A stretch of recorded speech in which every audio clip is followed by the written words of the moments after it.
This is African American History is American History. Welcome. I'm your host, Harlan Kearsley. This program's goal is to foster understanding, promote discussion, and expand knowledge through stories of historical events, bios of unsung heroes, as well as timely and relevant news stories which hopefully will paint a vivid picture of the effects of segregation, discrimination, and bigotry on the lives of both blacks and whites.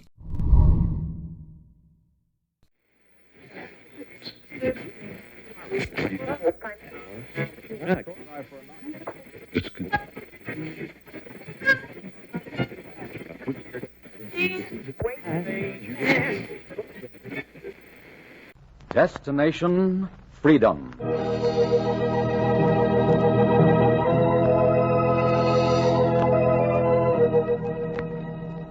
The Chicago Defender and station WMAQ bring you Destination Freedom, a new radio series dramatizing the great democratic traditions of the Negro people interwoven in the pageant of history and a part of America's own Destination Freedom.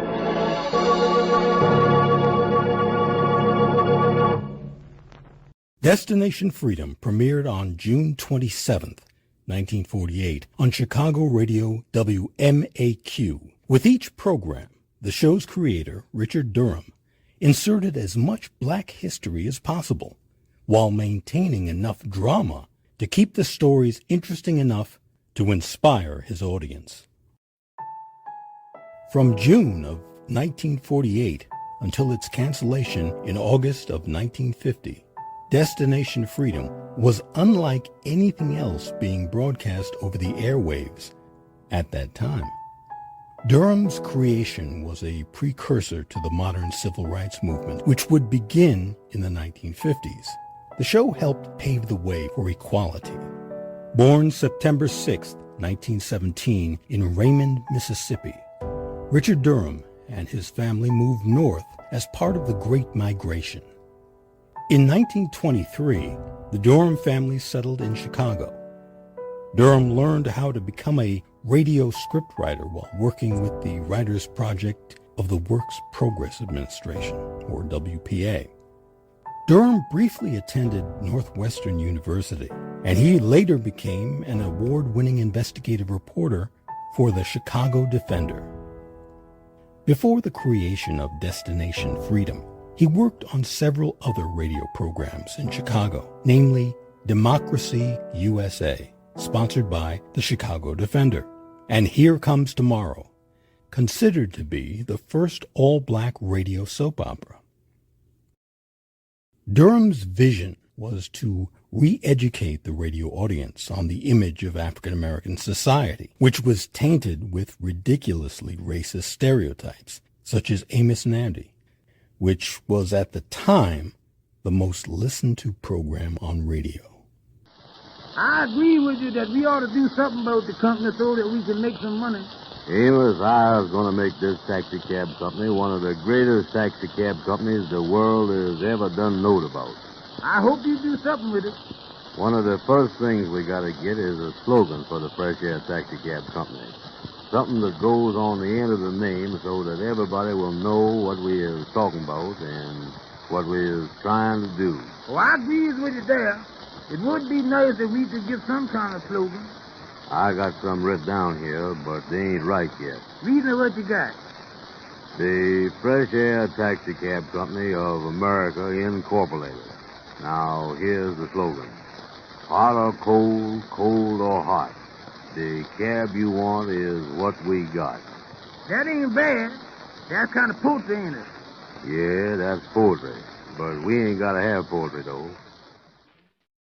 Amos and Andy, a sitcom created by two white men, Charles Correll and Freeman Gosden, may have been popular, but 92 years after the show's debut, its racist stereotypes still represent in many a harmful depiction of black life and culture.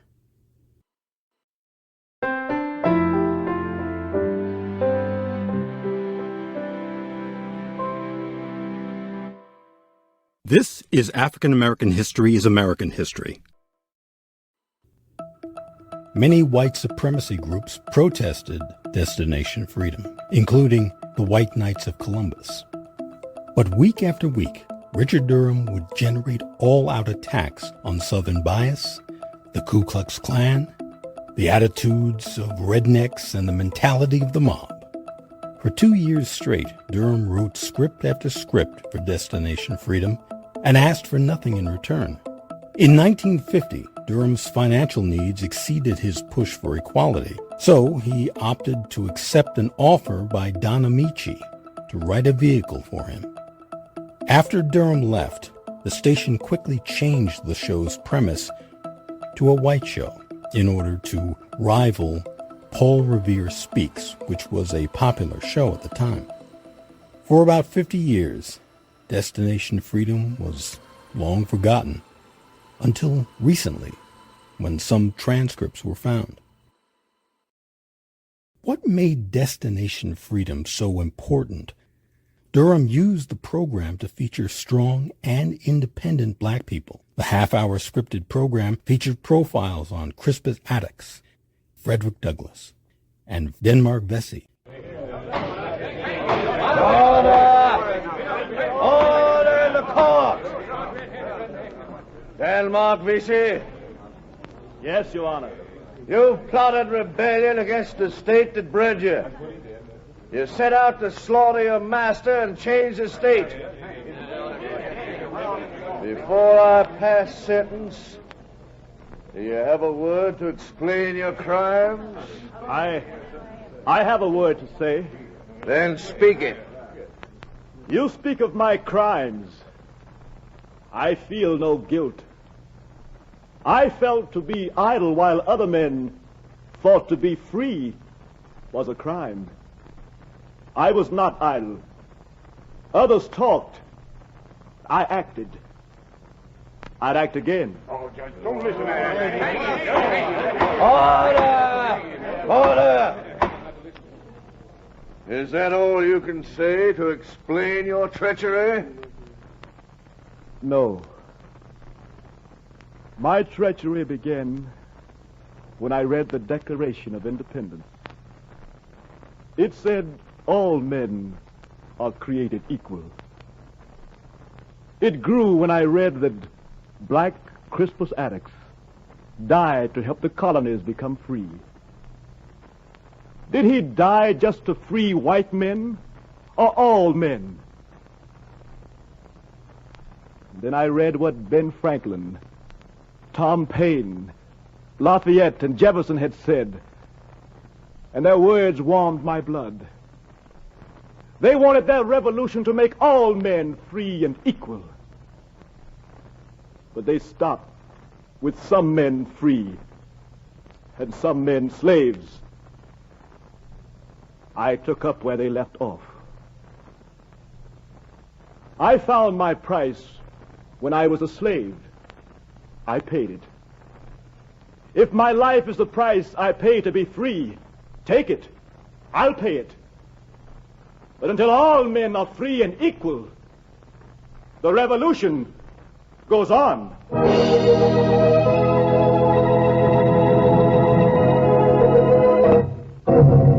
They say the court called for the highest price.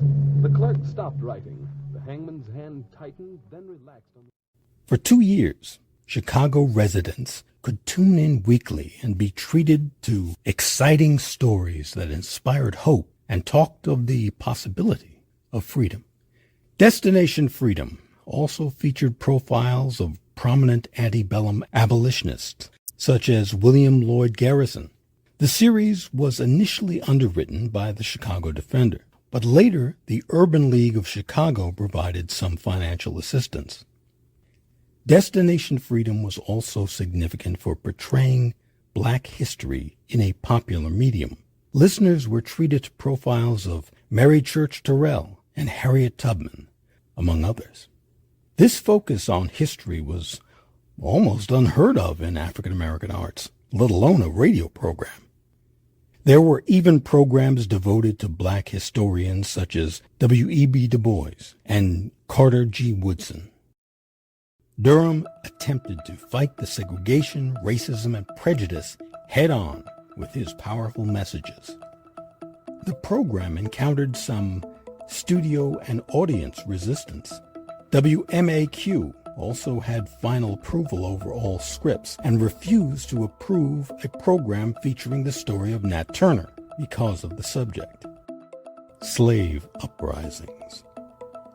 Yet Durham and Destination Freedom were able to operate with relative autonomy. The radio programs crafted by Durham stand as a precursor to the civil rights movement that would appear later in the 1950s. Following the cancellation of Destination Freedom, Durham worked on a variety of projects. During the 1960s, he was the editor of Muhammad Speaks, the newspaper of the Nation of Islam. Later, Durham served as the credited ghostwriter of Muhammad Ali's 1975 autobiography, The Greatest, My Own Story. Richard Durham died on April 24, 1984, in New York City. He was 66 years old.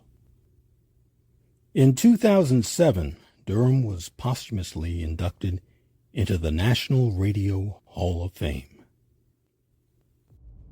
These and other early radio programs aimed at black audiences were originally intended simply to encourage black Americans to participate in and support the war effort. But they expanded to include an African American perspective on world and national events. Through these old radio programs, we can witness the development of the modern civil rights movement. By 1960, radio ownership was almost universal among African Americans, and there were at least 65 completely black-oriented radio stations across the U.S., with the most broadcasting in the South. As black radio stations were growing, so too was the civil rights movement. Even today, radio, with an African American emphasis, provides news about specific issues, events, commentary, and music that resonates with black audiences. Market research shows that radio is one of the strongest media to reach African Americans.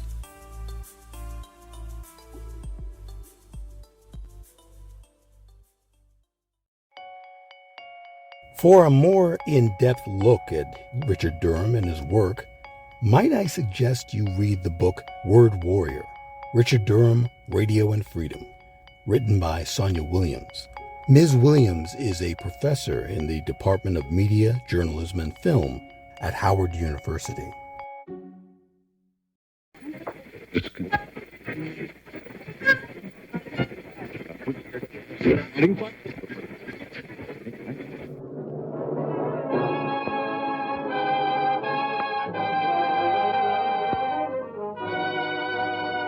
This has been African American History is American History. The episode you've been listening to, Early Radio and Civil Rights, Part 2, was written by Harlan Kearsley. I'm Harlan Kearsley, and on behalf of everyone here at African American History is American History, thank you for listening. And if you haven't done so, please subscribe. As always, it's free, and once you do, you'll be notified as soon as new episodes are posted. Thanks again, and please, stay safe.